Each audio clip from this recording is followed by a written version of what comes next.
Would anyone like a little bit of a nosy around the drawing room? I'm in the mood for showing off my bits and pieces and nicks and knacks and bits and bobs, so come on in.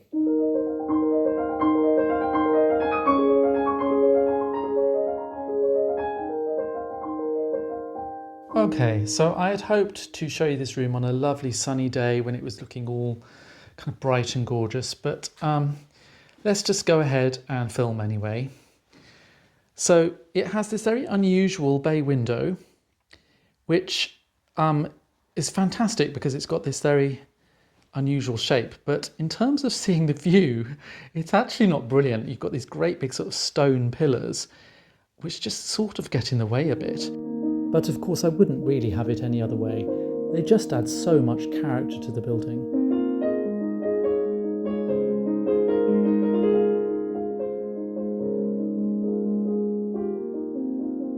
There's also a window at the other end of the room, but the view from there is distinctly less exciting because we're built on the side of a steep hill, so we've just got this very large retaining wall.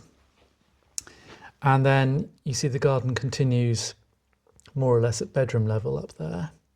And then I'll just show you, if I can open this rather stiff window, down at basement level, you can see how part of the house is built onto the rock of the hill. So I have a little bit of a love-hate relationship with this fireplace. I mean, it's unique, it's interesting, but it's kind of heavy, and I wanted this to be a kind of light, graceful room. I'd always wanted a room with a chandelier like this in, for example, and yet I'm aware that chandelier doesn't quite kind of marry in with this.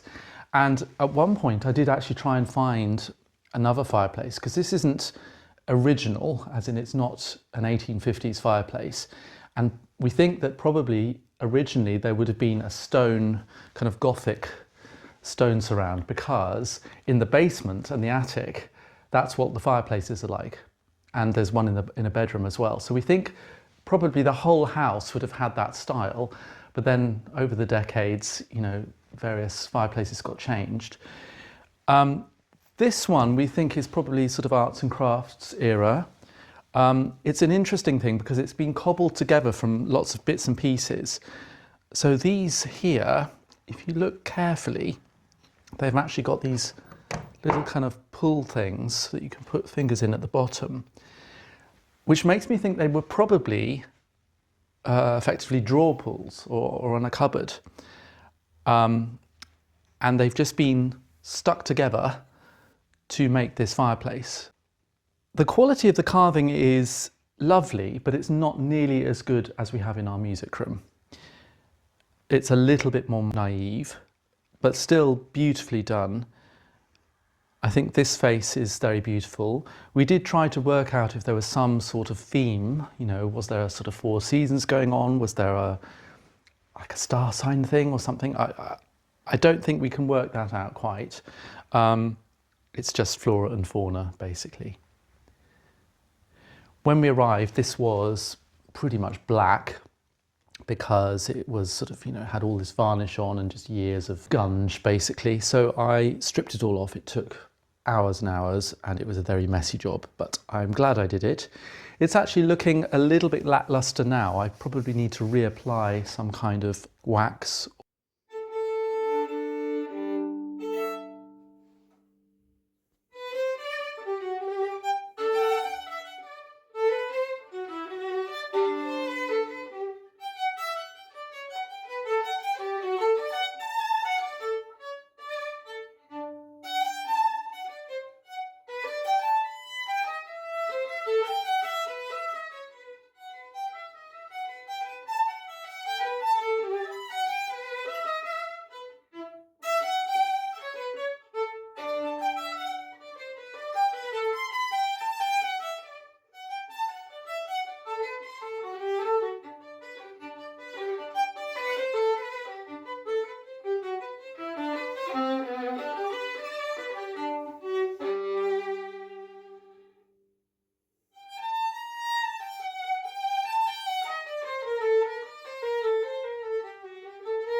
I found this rug on eBay. I love it. It has just the right amount of wear. I do like an old rug, and I like them to show signs of age and just sort of comfortably worn. I think it just makes for a more relaxed living environment. So this rug in the window, I just recently turned over. This is actually the back of the rug. The other side is beautifully worn and has fantastic patina, but the colours are extremely faded, and well, I'll show you in a minute. It's a funny thing with rugs, isn't it? Because you can go in some really quite smart antique shops and they'll have rugs a bit like this, that are clearly old, you know, genuinely old, which is why they have all this wear and fantastic patina, and they've faded. And there's a kind of beauty in it, isn't there? But it really depends on your viewpoint, because I bought this from a seller at the flea market who clearly thought it just belonged in a skip. So I got it very cheaply. I don't know, which side do you prefer? Because I have to admit, some days I think, oh, it's a bit too far gone, and I end up flipping it over because the colours are much better on the other side. So I'm a great believer in buying second-hand and charity shops, which is just as well, quite frankly, because although we've got the big posh house, we certainly don't have a big posh furnishing budget. So we've got this quite grubby, not particularly comfortable second-hand sofa, which is absolutely fine. You can do quite a lot with cushions after all. Dressed it up with a bit of fabric from the flea market. Most of these were charity shop finds, but I did have these made up. I'm not really clever enough to make my own cushions, unfortunately. I really wanted a chintzy drawing room, and I'd fallen in love with a Colfax and Fowler chintz, a really kind of faded, really beautiful chintz, but it was quite pricey. So this is Calf Kidson. It was about 4 times as cheap, I'm afraid. But it's very pretty, and it goes very well with the rug. The colours work really well. I'll show you in a minute. And this was a coffee table. I think it was about £5 that I found in a local charity shop.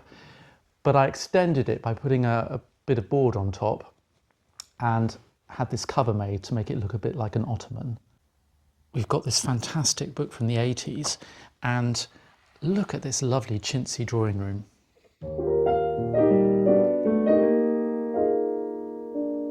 I mean, I'm not a matchy person at all, but I must say it is rather nice that the colours in this go so well with the rug. It's quite hard to find a chintz that doesn't have green in. You see, these leaves are actually blue, and it just picks up the colours. And then on the back, these were actually curtains that were in the house when we arrived, but the edges had become so sort of tattered and faded that we had to take them down. But I do love that it has this sort of gently faded look about it. It is very pretty, but I can't help feeling it's a little bit stark and bright, to the point where I actually considered leaving them outside one summer just to let the sun bleach them. Would that be totally mad? I think it might have been Nancy Lancaster. Was it? She used to soak fabrics in tea to dull down the brightness a little bit. This, of course, is Nancy Lancaster's famous butter yellow room. I mean, it's just such an inspirational look, isn't it? That kind of mid-20th century layered English country house look, even though she was American. And when I first saw this image about 15 years ago, I was just spellbound by it. It's very cluttered, but it's just so warm and inviting and interesting, you know? So yeah, big inspiration. I did try painting the walls yellow in here, but it all came out a bit banana and I had to tone it down. We've got this quite gentle, almost sort of olivey yellow now. One can never have too many cushions. That's actually a scientifically proven fact. Right, so I thought I could show you some of the things on this table. There is actually a big glass-fronted display cabinet in this room as well, but I think that will have to be for another day. I don't want to knick-knacker you out. Well, first of all, the table itself is quite nice, isn't it? Edwardian, I suppose, nice bit of inlay. It's a fold-out card table. I can't quite remember what it looks like inside, actually. It's been that long since I've opened it. So these are Ferrero Rocher chocolate packaging. You know, Ambassador, you are spoiling us. If you live outside the UK, you may not know what that reference means. It was an advert from the 80s. Anyway, This is, just plastic chocolate packaging, but it's quite tough and it's got such a beautiful shape to it. Unfortunately, they've since changed the design and it's a much flimsier plastic, but these old ones were great. And so what I did is I painted on the underside in layers, which means on the outside you automatically get this sort of almost lacquered look. You see I've given it a bit of an Art Deco design. This one, similar thing. These are actually just stickers which I put on the inside and then painted over to give it a sort of vaguely precious stone, marbly sort of look. Same with this one. This one has stars on. Bit of fun. What's in this one actually? Okay, so these are shooting rifle trophies that my great grandfather won. That one says 1916 on. Isn't that gorgeous? Little Art Deco compact and cigarette case. So I'd guess about 1930s probably. It's not shagreen, it's enamelled tin. And then you've got your compact with the compartments for powder, etc. in there. And then on the other side, you've got your cigarette case with your matches. Cool, huh? And then continuing with the faux shagreen, you've got this card case. They're souvenir playing cards from a cruise ship, mid-century, 1940s, 50s, I would think. There's just something so beautiful about the quality though. A really tactile, beautiful thing. Sort of padded top here. Lovely. And some faux snakeskin, I suppose. What's in the box, I hear you ask? Well, nothing. Walter Henry Booth, 1889 to 1971, illustrator of children's comics and an artist. And you can see here that this was clearly taken from the top of this illustration. So I would guess it was a cover design for sheet music, I suppose. I bought it for this very striking colour and I love these stylised willow trees. But if you're looking closer, you can see that the cows are just really very skillfully done. And look at this lovely little boat scene down here. I think he's serenading her with a mandolin. If anybody was to ask me, Tim, do you like dice? I would probably say, no, not particularly. Why do you ask? And yet, here is this little collection that just seems to have sprung up out of nowhere. I don't even really remember buying them. They're just there. It's as if they're multiplying. What's going on? Yeah, let's have a look at this table because we've had it, I don't know, about 5 or 6 years and I don't think we've ever folded it out. I think the last time I saw it folded out was probably at the Flea. So I've just remembered this was a very cheap table and of course it's got these rather nasty scratches on. And when I bought it I thought, okay, this is my sign to learn how to French polish or do something to minimise these scratches. But of course once I got it home I realised it's a lot easier just to cover the scratches and walk away. But you know, maybe one day. It does deserve a bit of love, it's a nice thing.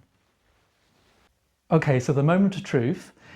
I'm pretty sure it's green, I just can't quite remember if it's felt or velvet or... No, it wasn't leather. But so you've got this leg at the back and then... Oh, not at all. Oh, okay.